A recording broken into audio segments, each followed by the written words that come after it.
जीवन है तो उतार चढ़ाव भी। ऐसे में यदि फैमिली, फ्रेंड्स या वर्क प्लेस पर किसी से झगड़ा हो जाए तो कृषि का सवाल उठता है, कॉन्फ्लिक्ट को रिजॉल्व कैसे करें?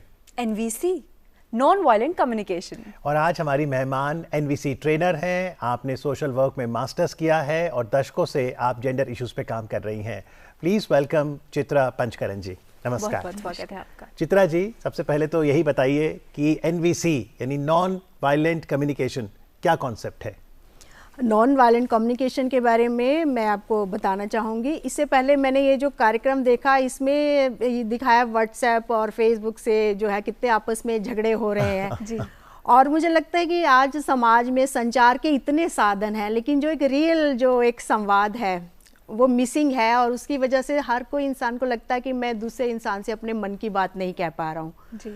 और वो अंदर में सब घुटते हैं और आपस में भी कोई झगड़ा है, मनमुटाव है, तो वो उसमें मनमुटाव ख़त्म नहीं होता, लेकिन दूरियां बढ़ती जाती हैं जिस तरह से हम बातचीत करते हैं। तो नॉन वायलेंट कम्युनिकेशन जो है वो कम्युनिकेशन का एक तरीका है कि उस तरीके से जब हम दूसरों से बात करते हैं तो हम दूसरों को एम्पैथेटिक तरीके से सुन सकते हैं और ख़ुद को भी सुन सकते हैं। तो इसके जो फाउंडर हैं मार्शल रोजनबर्ग, तो वो एक अमेरिकन मनोवैज्ञानिक थे और उन्होंने बचपन में अपने घर के आसपास बहुत हिंसा देखी थी। और जैसे जैसे बड़े हुए तो उन्होंने ये महसूस किया कि एक करुणा जो है, हम सब के अंदर एक करुणा होती है, और उन्होंने ये देखा कि कुछ लोग हैं जो विपरीत परिस्थिति में भी इस करुणा से उनका संपर्क बना रहता है। और फिर जैसे जैसे वो बड़े हुए तो उन्होंने ये भी महसूस किया, जब वो मनोवैज्ञानिक थे और अपने पेशेंट्स के साथ में काम करते थे, उन्होंने ये महसूस किया कि भाई जो भाषा है उसकी एक बहुत बड़ी भूमिका है, और भाषा में हम किस तरह के शब्द बोलते हैं उसका एक बहुत योगदान है हमारे रिश्ते दूसरों से बनाने में। तो मार्शल रोजनबर्ग ने एक कॉन्सेप्ट बनाया, और इस कॉन्सेप्ट से जब हम इस तरीके से हम दूसरों से बात करते हैं तो ये जाहिर सी बात है कि वो हमें सुनते हैं। तो मुझे बताइए, मान लीजिए किसी बात पे मेरा कृषिका से झगड़ा हो गया, तो मैं कौन से शब्द बोलूं कि वो वायलेंट कम्युनिकेशन हो जाएगा, और कौन से शब्द शामिल करूं कि नॉन वायलेंट कम्युनिकेशन हो गया?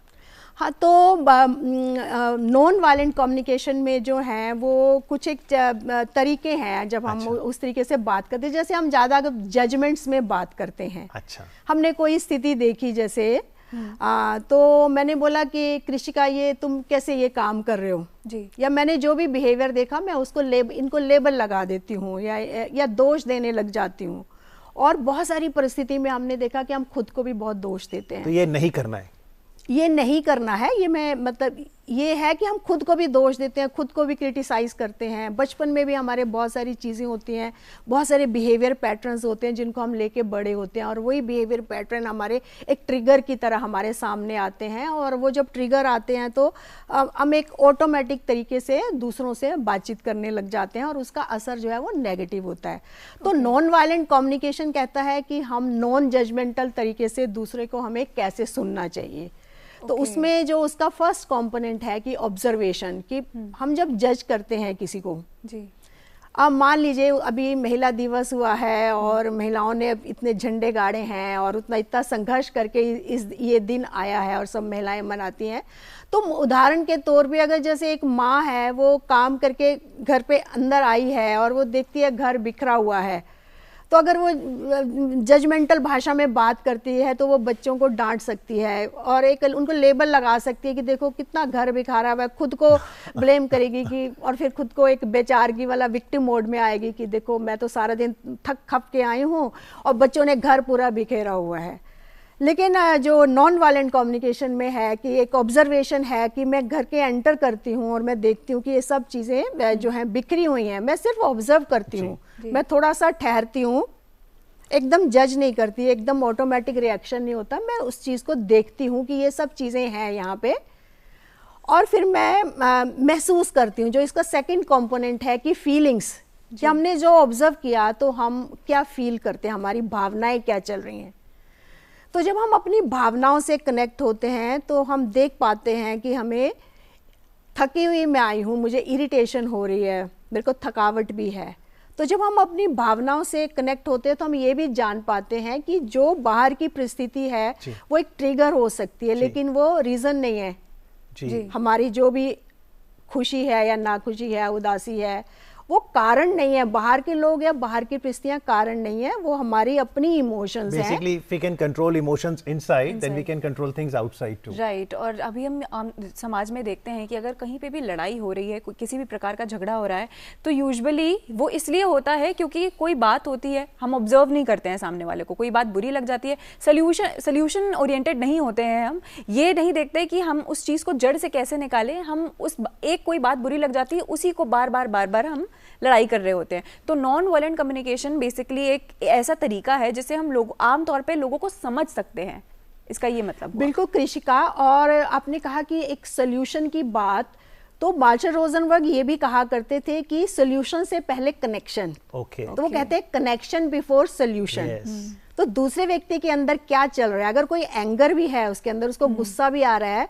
तो अगर हम जो है इस भाषा को वो जिराफ वाली भाषा भी कहते हैं, और जजमेंट भाषा को वो जैकॉल भाषा कहते हैं। मैं चाहूंगा आप ये दिखाएं, क्योंकि मार्शल रोजनबर्ग भी अगर आप देखेंगे हमेशा इन पपेट्स के माध्यम से बताते थे। थोड़ा बताइए चित्रा जी कि जैकॉल और जिराफ ये दोनों पपेट्स क्या इंडिकेट करते हैं? तो ये जैकॉल है, ये इंडिकेट करते हैं कि जब हम दूसरे को जज करते हैं, दोष देते हैं, खुद को दोष देते हैं, अरे मुझसे कोई काम ठीक से क्यों नहीं होता, या क्या है आप ऐसे ही करते रहते हो हमेशा, या बहुत सेल्फिश हो, हम लेबल्स लगाते हैं, तो वो एक इसको जैकॉल या सियार की भाषा भी कह सकते हैं।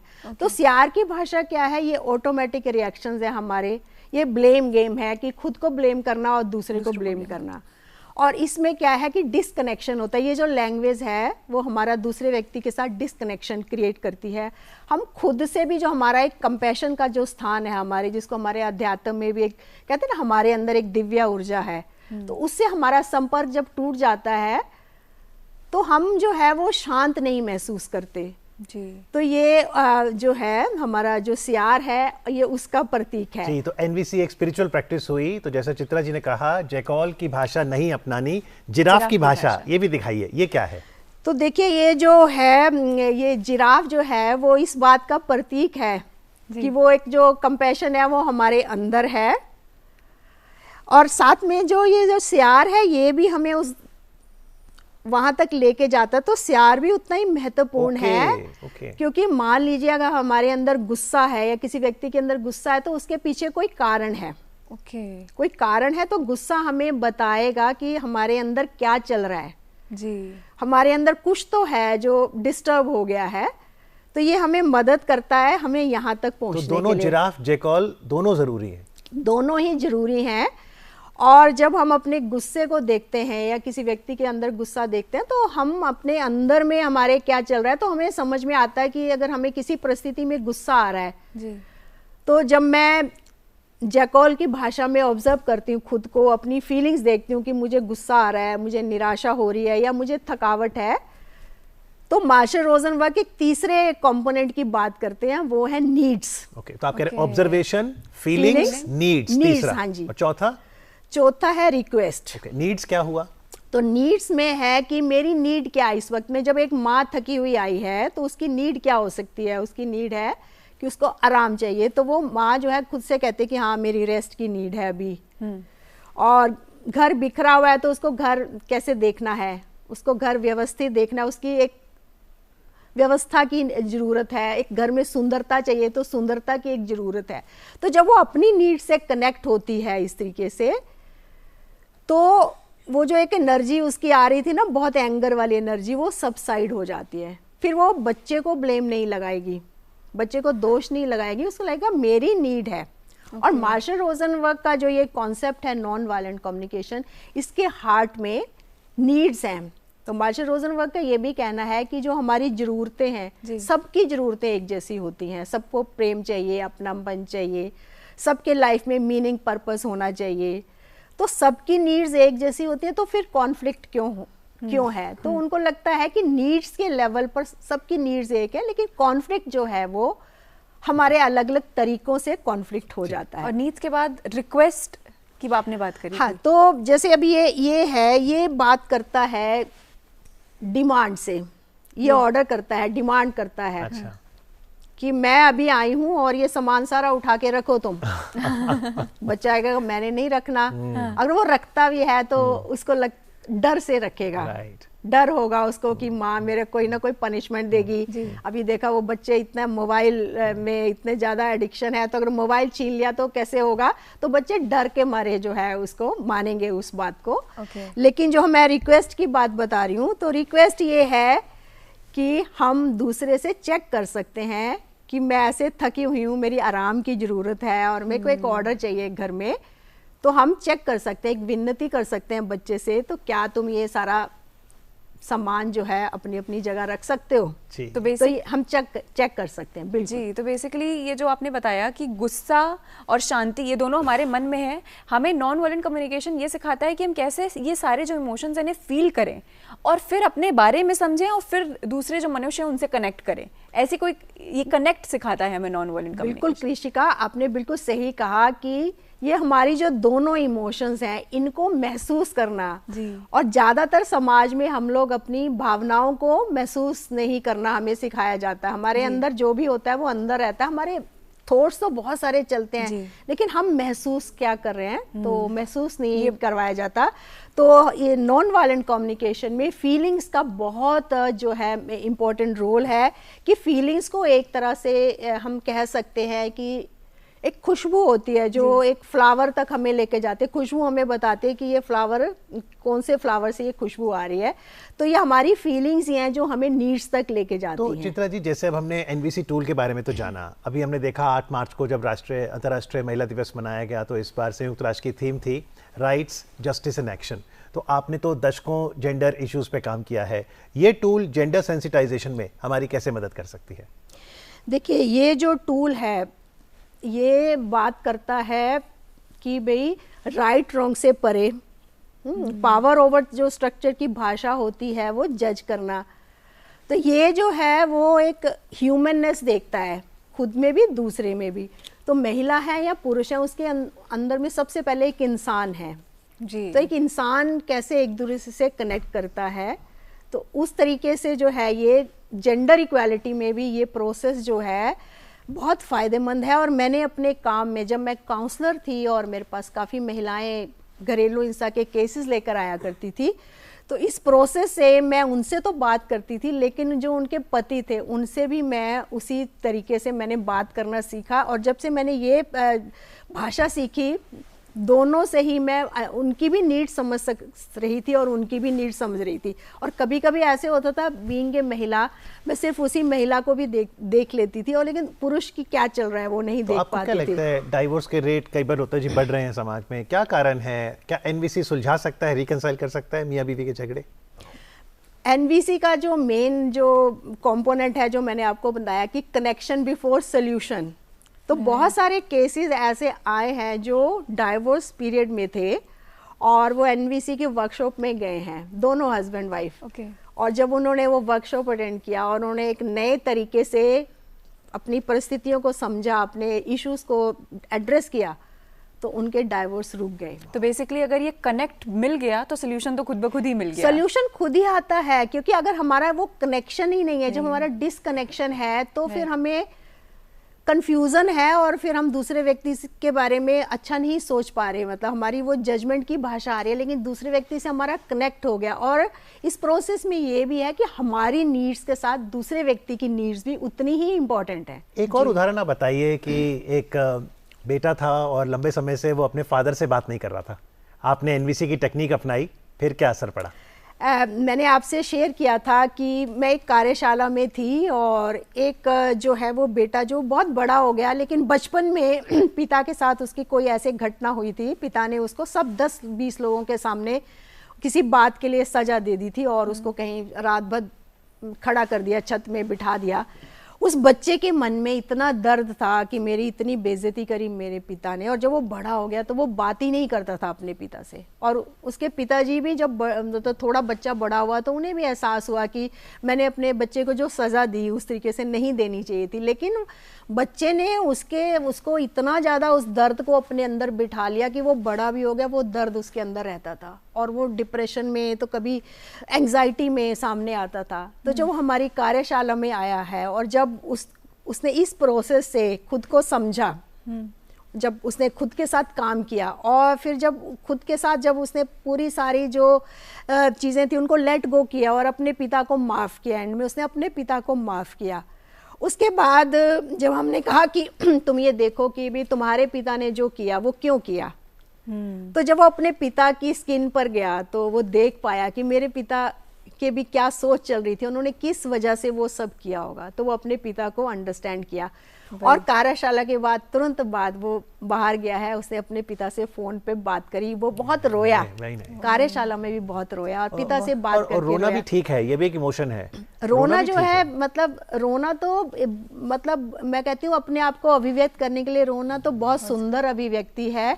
और नॉन वायलेंट कम्युनिकेशन में जैसे कहते हैं ना मर्द को दर्द नहीं होता, लेकिन वहाँ नॉन वायलेंट में मैंने सभी मर्दों को, जितने भी ट्रेनर्स हैं, मार्शल रोजनबर्ग भी रोते थे, वो थोड़ी थोड़ी बात में उनके आंसू आते थे। तो आंसू जो है वो एक तरह से हमें शुद्ध करते हैं, हमारे अंदर का जो एनवायरनमेंट है उसको और प्योर बनाते हैं। जी हाँ, और अगर हम गुस्सा भी फॉर दैट मैटर फील कर रहे हैं तो अगर उसको भी हम आंसू के माध्यम से निकाल दें तो कहीं ना कहीं वो नॉन वायलेंट कम्युनिकेशन का ही एक तरह से उसकी मदद हुई। क्योंकि हम देखते हैं अगर हमें गुस्सा आता है तो वायलेंस की तरफ इंसान ज़्यादा जाता है, लेकिन अगर नॉन वायलेंट कम्युनिकेशन की हेल्प लें तो हम रोने के माध्यम से गुस्से को भी निकाल सकते हैं अपने अंदर से। अभी हमने इतनी खूबसूरत स्टोरी की बात करी, लेकिन अगर मैं आपकी कहानी की बात करूँ तो आपकी नॉन वायलेंट कम्युनिकेशन में किस प्रकार कहानी शुरुआत हुई और किस प्रकार रुझाव हुआ आपका? एक्चुअली में कृषिका मैं बहुत सालों से महिला मुद्दों पे काम करती आ रही हूँ जी, और काउंसलिंग भी किया करती थी, जैसे घरेलू हिंसा है या पारिवारिक मुद्दे हैं उन पे काम किया करती थी। और मैं बहुत मतलब मैं बहुत इरिटेट हो जाती थी जब मैं देखती थी महिलाओं के साथ हिंसा हो रही है, और बहुत गुस्सा आता था। और मतलब मेरी लैंग्वेज जो है वो ये सियार वाली हो जाती थी। अच्छा, जब पुरुषों से मैं बात करती थी तो ये वाली भाषा मैं यूज करती थी कि तुम कैसे कर सकते हो ये सब। जी जी। तो ऐसे मैं जब धीरे धीरे एक्सप्लोर कर रही थी, अपने कहीं कहीं कार्यशालाओं में जाया करती थी और महिलाओं के साथ काफ़ी सालों से जुड़ी हुई थी, तो एक बार मुझे इस कार्यशाला के बारे में जानकारी हुई। और मार्शल रोजनबर्ग खुद ही इंडिया में आ रहे थे उस वक्त 2004 में। अच्छा। तो वो 10 दिन की कार्यशाला थी और मैंने सोचा नहीं था कि उसका मुझ पे क्या असर होगा, मेरे काम पे क्या असर होगा। और जब मैं उस कार्यशाला में गई हूँ, वो 10 दिन जो मैं वहाँ रही हूँ। तो आपने एनवीसी मार्शल रोजनबर्ग की कार्यशाला में सीखी? उनसे सीखी है और उनसे 2 बार मुझे ऐसी ये कार्यशाला सीखने। तो मैंने वहाँ देखा कि वहाँ पे सब लोग जो है, मुझे लगा वो सब एक फरिश्ते हैं वहाँ पे, और सब यही वाली भाषा बोल रहे हैं वहाँ पे। और मुझे इतना सुकून महसूस हुआ उनके बीच में, इतना सिक्योर महसूस किया मैंने। और मतलब वो सब जिराफ की भाषा में, मुझे लगा ये सारे फरिश्ते हैं और यहाँ पे मैं भी एक मेरे अंदर में जो एक फरिश्ता है वो थोड़ा थोड़ा जन्म लेना शुरू हुआ है। और मेरे लिए बहुत एक सुंदर अनुभव था वो उन लोगों के बीच में रहना। आपने एक पुस्तक भी लिखी है? जी जी। चलते चलते 30 सेकंड, क्या है एसेंस उस पुस्तक का? और उस पुस्तक का एसेंस ये है कि आप अपने आहार को ही औषधि बना सकते हैं। और जो मैंने ये बताया कम्युनिकेशन, ये कॉन्शियस कम्युनिकेशन भी कहते हैं। तो हम खाना कैसे कॉन्शियसली कैसे खाना खा सकते हैं, जागरूक भाव से भोजन कैसे करें। और हम जागरूक भाव से भोजन करते हैं तो हम खाने के एक स्वस्थ विकल्प ढूंढ सकते हैं। जी बिल्कुल। आज कार्यक्रम में आके हमें एनवीसी यानी नॉन वायलेंट कम्युनिकेशन के बारे में बताने के लिए, जीवन में हमें और कॉन्शियस करने के लिए चित्रा जी आपका बहुत बहुत आभार। Thank you very much. Thank you.